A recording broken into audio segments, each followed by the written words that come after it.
Alors Jean-Noël, comment était le début de Varan? Alors, bien sûr, ça commence avant que le mot Varan ait été prononcé. En mai 68, pendant le mouvement de mai, il y a eu les États généraux du cinéma. Les États généraux du cinéma, les gens de cinéma venaient réfléchir à haute voix, discuter sur une nouvelle forme de pédagogie qui consistait à apprendre le cinéma à tous, pour être rapide. Et Jean Rouch était là, bien sûr, et animait, faisait partie des débats de façon très animée. L'application des idées pédagogiques qu'il a défendues lors des États généraux du cinéma s'est immédiatement concrétisée, puisqu'en l'année universitaire 68-69, à Paris 10 Nanterre, il a créé, à l'époque on appelait ça une unité de valeur cinéma, qui était le premier département de cinéma en France à l'université. Alors, les cours consistaient dans la chose suivante, c'était chaque vendredi, Jean Rouch nous montrait des films documentaires, ce qu'il appelait les ancêtres totémiques, Vertov, Epstein, Flaherty, et ces séances commençaient toujours par des films burlesques. Il montrait toujours des burlesques, parce que pour lui, le burlesque, c'était l'audace, l'anarchie, ça correspondait à son esprit, quoi. Donc il montrait des films, puis après l'après-midi on avait des cours avec des fiches très très bien faites. Les cours étaient donnés par Roger Morillère, qui était un des opérateurs de Jean Rouch, sur les caméras 16 mm existantes. C'est-à-dire que chaque semaine, on avait une caméra là devant nous, qu'on ouvrait, qu'on démontait, qu'on remontait, qui était une caméra 16 mm. Bon. Et puis, c'était en alternance avec des cours de son sur le Nagra. Et en fin d'après-midi, les frères Blanchet, Vincent et Séverin, faisaient des travaux pratiques avec une caméra, c'était une caméra vidéo, une des premières caméras vidéo. Donc là, c'était à la Blanchet, c'est-à-dire la grosse déconnade, quoi. C'était très très bien. Moi, j'aimais beaucoup ça, on s'amusait beaucoup, quoi. Et Rouch a fait intervenir quelquefois Xavier de France, qui faisait une gymnastique cinématographique. C'est-à-dire il nous apprenait à marcher, alors non pas avec une caméra à la main, mais on s'attachait sur le front une lampe de poche, on marchait dans les couloirs de Nanterre, et il fallait que la tache de lumière au fond, sur le fond de l'autre extrémité du couloir, ne bouge pas, reste fixe. Donc c'était pour apprendre à marcher caméra à la main sans que ça bouge. Donc ça c'était, alors on faisait de la gymnastique, on faisait ça, des mouvements de décontraction, de musculation des cuisses, etc. Rouch avait voulu faire ça avec Xavier de France. Et surtout, à la fin de l'année universitaire, bon, il n'y avait pas de diplôme, il n'y avait rien, sauf que Rouch nous faisait croire qu'après ça on était cinéaste. Donc on était cinéaste, on l'a cru. On a fait des films, on l'a cru, on a fait des films.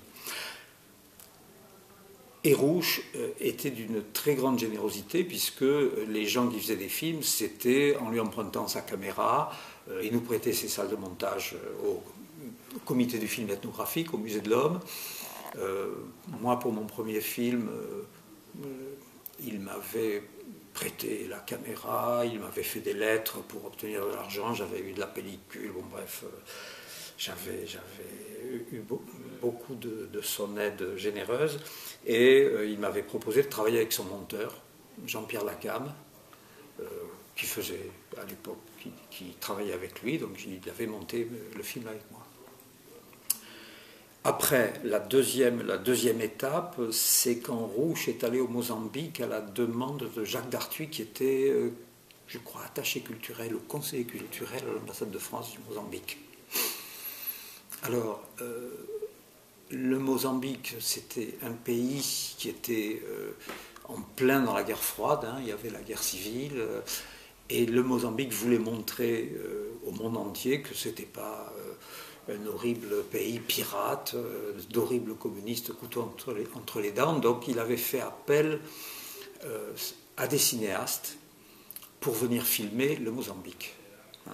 Montrer que le Mozambique, c'était pas l'horreur. Rouch avait répondu: moi je ne connais pas le Mozambique, je ne viens pas le filmer, Je viens former des gens du pays, c'est-à-dire des médecins, des infirmiers, des travailleurs, des professeurs, pour leur apprendre à filmer, avec l'outil qu'on avait à ce moment-là, c'était en 78, c'est le Super 8 mm.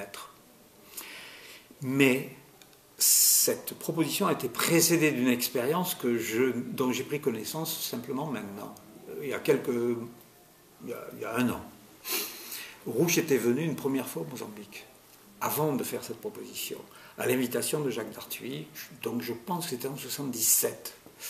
Et en 77, Jacques Darthuis, ça c'était une demande typique des diplomates, il avait demandé à Jean Rouge de montrer comment on bouge avec une caméra des étudiants en cinéma. Et donc il avait proposé à Rouge de venir filmer dans une usine de bière autogérée par des ouvriers. Et donc le comité d'accueil des ouvriers attendait Rouge. Le comité d'accueil, c'était un comité d'hommes et de femmes, tous en chemise blanche, pantalon noir, qui venaient chanter un chant révolutionnaire et en même temps faire des pas de danse. Et Rouge était censé filmer ça. Mais j'ai vu le film existe, il a été édité par Documentaire sur grand écran. Et ça s'appelle Makwayela. J'ai vu le film, et pour moi le film est terrible parce que je vois que Rouge est complètement à l'extérieur de cette espèce de spectacle qui est c'est le moulin rouge, quoi, le French Cancan, mais socialiste. C'est-à-dire que tout est réglé au cordeau, et Rouge ne peut rien faire, quoi. Il n'y a aucun jeu, aucune improvisation possible, aucune fantaisie, rien. C'est le comité d'accueil dans toute son horreur qui récite son truc. Et Rouge ne sait pas comment bouger, quoi. Il est censé montrer des mouvements aux gens, et vraiment, il bouge de façon... c'est correct, c'est propre, mais c'est tellement peu Rouge, quoi. C'est vraiment de la mauvaise télé, quoi. Donc il fait de la mauvaise télé. Et donc j'ai compris qu'il avait refusé l'année d'après, en 78, de venir filmer lui-même, parce qu'il s'est dit, mais nom de Dieu, si je me trouve face à une telle réalité complètement bloquée, bouchée, où il n'y a aucune fantaisie, hein, je vais être paralysé, quoi. Donc, j'inverse, je vais former des gens. Et donc, il a fait un premier atelier au Mozambique avec certains de ses anciens étudiants de Paris 10. Il y avait Philippe Constantini, Dominique Terre, des étudiants à lui. Ils ont fait cet atelier. Donc, il y avait un laboratoire et le mot d'ordre, c'était on filme le matin, on développe à midi, on visionne l'après-midi, on monte le soir. C'est ça le mot d'ordre. C'était 4 phases de tournage, ce qui était possible en Super 8 mm quand on avait un laboratoire. Donc ça, c'est l'expérience de 78. Puis, en 80, Rouge et Darthuis. Darthuis était un diplomate et un excellent propagandiste. Excellent. Et il avait des relations au ministère des Affaires étrangères. Et Rouge et Darthuis ont persuadé quelqu'un dont j'ai oublié le nom, au ministère des Affaires étrangères, qu'il fallait absolument ouvrir un centre de formation à Paris, payé par le ministère des Affaires étrangères, ouvert aux gens du monde entier. Et donc il y a eu ce premier atelier en 80, je crois que c'était l'été ou le printemps. C'était près du musée Guimet, c'était une salle du ministère des Affaires étrangères, et là, il y a eu Vincent Blanchet comme formateur. Il était à l'origine, il avait choisi avec Rouge et Darthuis d'engager Alain Marteneau, Philippe Constantini, moi, et Séverin Blanchet. Et puis c'était joint à la demande de Rouge, Dominique Terre et Nadine Vanono.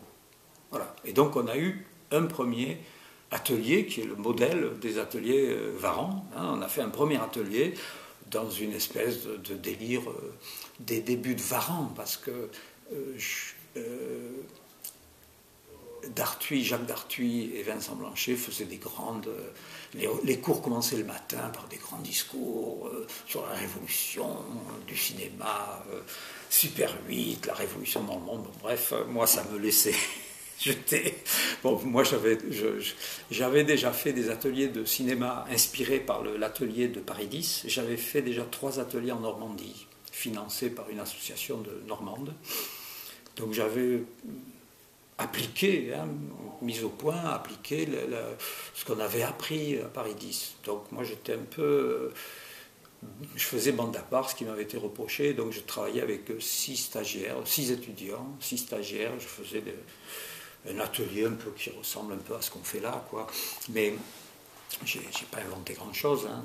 C'était déjà, tout était déjà fait, inventé par Rouge. Et c'est l'année d'après, alors en 81,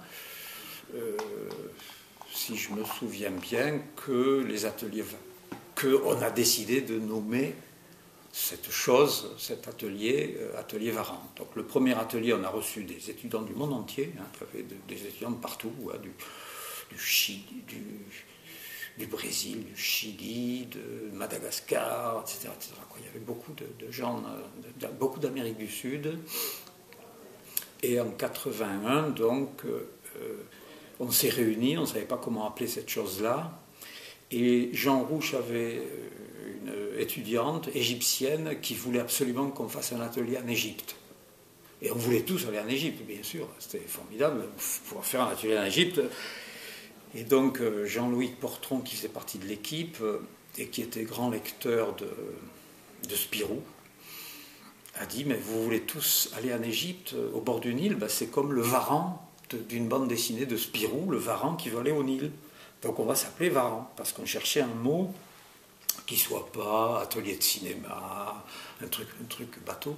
On voulait un truc original. Donc Portron a eu cette idée de s'appeler, de dire vous êtes tous comme les gars, comme le Varan qui veulent aller au bord du Nil. En fait, on n'y est jamais allé parce que le truc a pas marché, quoi. Et donc a démarré les ateliers Varan. Donc il y avait Dartuis, voilà. Et puis sont entrés des gens, André Vanine, Pierre Baudry, voilà. On a fait entrer, petit à petit sont entrés des gens pour étoffer l'équipe. Et les ateliers Varan sont nés comme ça. Et il y a eu des stages, alors au Mexique, au Kenya, partout, quoi. Voilà. Voilà le début de l'histoire. C'est ce que je connais, hein. Je pense que des gens comme, si tu interviewais des gens comme Jean-Pierre Boviala, ils pourraient te dire des choses peut-être un peu différentes, quoi, un peu ajouter peut-être des détails.